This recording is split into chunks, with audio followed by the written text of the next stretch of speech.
Shalom Israel, welcome again to Watchmen of the Faith Ministries. I want to continue where I left off at, in the book of Shemot, the 3rd chapter, and I'm going to start again at the 14th verse.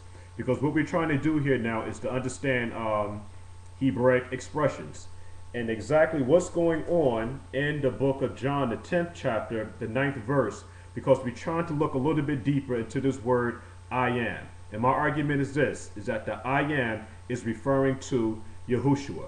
And I'm going to the book of Shemot, which is Exodus, the 3rd chapter, and I'm going to read verse 14 again to identify exactly who is this I am. Now, in verse 14 it says, and it has, again, like I said earlier, G-O-D, but that G-O-D is referencing the tetragrammaton, which is the YHWH. But we have to also understand too now is that the individual that came into covenant relationship with the nation of Israel at Mount Sinai was YAHUSHUA. So this is actually now YAHUSHUA taking nothing away from the Father. Because we know now that it's YAHUSHUA who sits at the right hand of the Father. And YAHUSHUA clearly said that I've come not to do my will, but the Father's will. And called no man good, but the only person that was considered good was the Father. So again, this takes nothing away from the Father, but the groom is YAHUSHUA, and the bride is the nation of Israel. Now, and YAHUSHUA said unto Moshe, I am. That I am is referencing the Messiah. I am that I am. And that same I am that I am is Ahaya, Ashar, Ahaya, which means I am who I am. Or I am who I am, like I said. I am that I am, and he said, thus shalt thou say unto the children of Israel, I am, have sent me unto you. This I am is the beginning and the end. As they say, the Alpha and Omega, but we keep this thing in its Hebraic perspective. This is referencing the Messiah, El Shaddai, the Almighty. And YAHUSHUA said moreover unto Moshe, thus shalt thou say unto the children of Israel, then it has again L-O-R-D, and we know that that word L-O-R-D is associated with the word Baal. All right, so again, and then it has G-O-D, which is YAHUSHUA. So it said the power YAHUSHUA of your fathers, the Yahuwah or YAHUSHUA of Abraham, the YAHUSHUA of Isaac. And the word G-O-D is also associated with the word power, or Allah, or El, E-L. So, where are we at here now? So, the L-O-R-D, G-O-D of your fathers, or the power, or YAHUSHUA of Abraham, YAHUSHUA of Abraham, the YAHUSHUA of Isaac, and YAHUSHUA of Jacob, have sent me unto you. This is my name. What is the name? The name is YAHUSHUA. This is my name forever, and this is my memorial into all generations. So the name hasn't changed. The Father's name is Yahuwah, and the Son's name is YAHUSHUA. The Father Yahuwah sent the Son YAHUSHUA. Now, with that understanding, let's go back to verse 9 in the book of Yohanan, chapter 10, verse 9, where it says, I am, the I am is YAHUSHUA. I am the door. The door is representing the Messiah.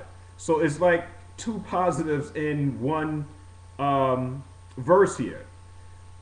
YAHUSHUA, YAHUSHUA, I am, referring to the YAHUSHUA. The door is representing the Messiah. By me, if any man enter in, he shall be saved, and shall go in and out and find pasture. So we know that there remaineth a rest for the nation of Israel. This is the reason why in the 7th month, the word Sukkot is so important, because during this time, YAHUSHUA is going to tabernacle with the house of Israel. Now, let's prove that. Let's go to the book of Revelation. Let's go to the 7th chapter, and I'm going to read the 9th verse, but I'm only going to touch on this. After this I beheld, and lo, a great multitude which no man could number, of all nations and kindreds and people and tongues stood before the Lamb, before the throne, and before the Lamb, clothed with white robes and palms in their hand. That when it says palms in their hands, that's a strong indicator letting us know what season this is. This season happens in the 7th month, okay, the 7th month during the Feast of Tabernacles, what we call is referring to booths, okay, where this is the time when Israel dwelled in booths. Now, Leviticus 23 and 40 also explains this procedure where we have the palms in our hands, and this is done in the 7th month where we start to build the booths. Now, I get into that a little bit deeper, but I just want to stay on point here in bringing out the importance of the blood of Yahushua. Now, back to the book of John, the 10th chapter. Let's see here, the 10th verse. Yahushua said, "The thief cometh not, but for to steal and to kill and to destroy." Yahushua is now saying again, I am.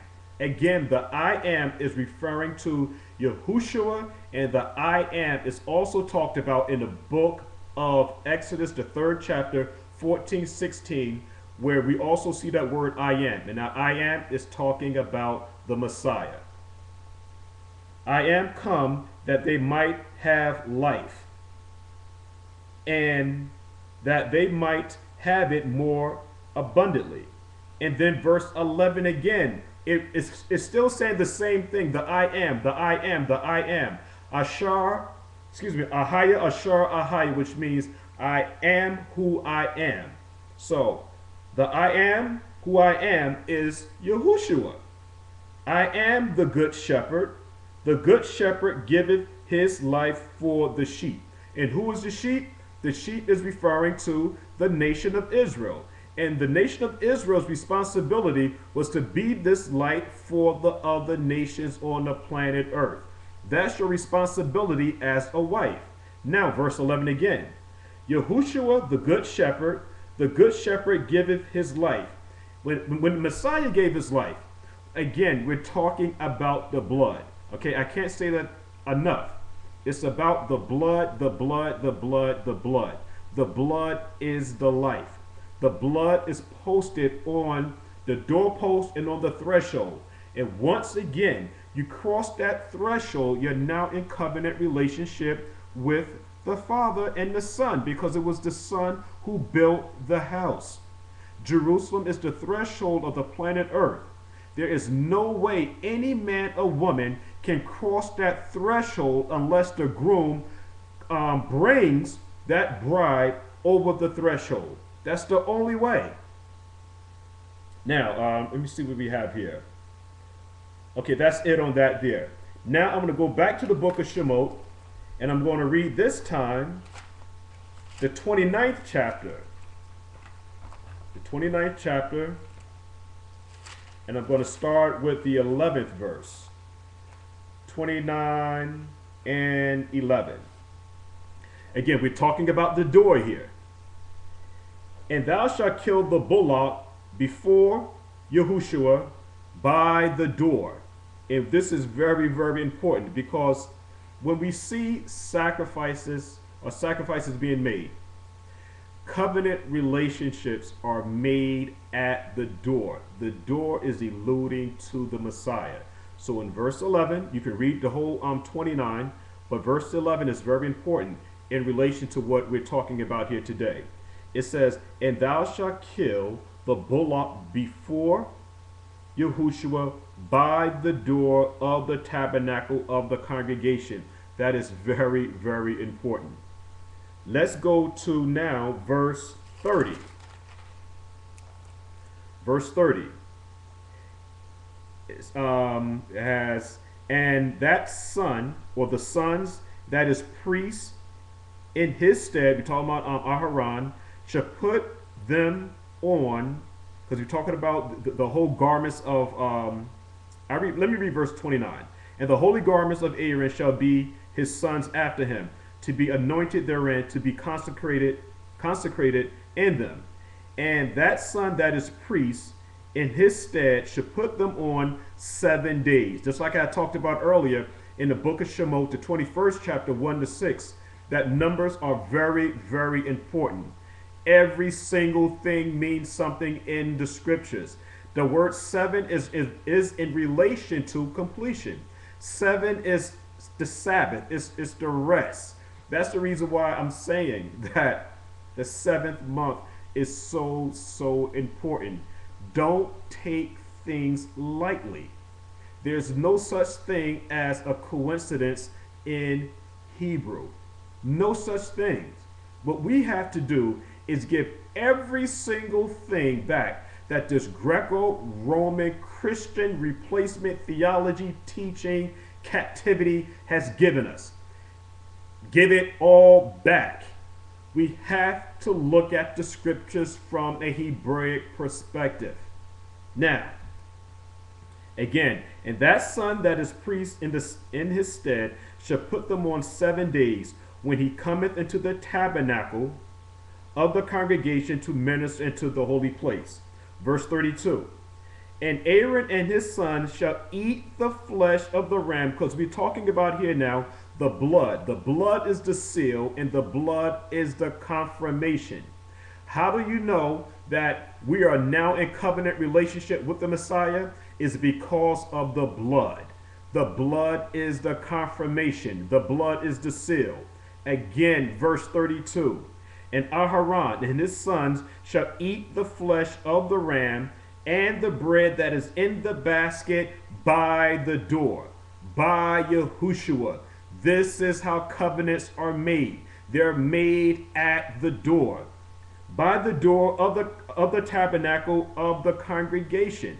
There's so many scriptures here that talks about the door, the door, the door, where I can't possibly go through every last one of them. But what I'm doing here is just trying to bring out a few scriptures here, proving beyond a shadow of a doubt that the door is representing the Messiah and that the blood is very, very important. And when the blood is put on the doorpost, and once the individual now passes the threshold, you are now in covenant relationship with the people that's in the house. And that is our responsibility as Hebrew Israelites, all right, is to be in covenant relationship with the Messiah, the Father and the Son, and we never, ever want to leave the side of the groom.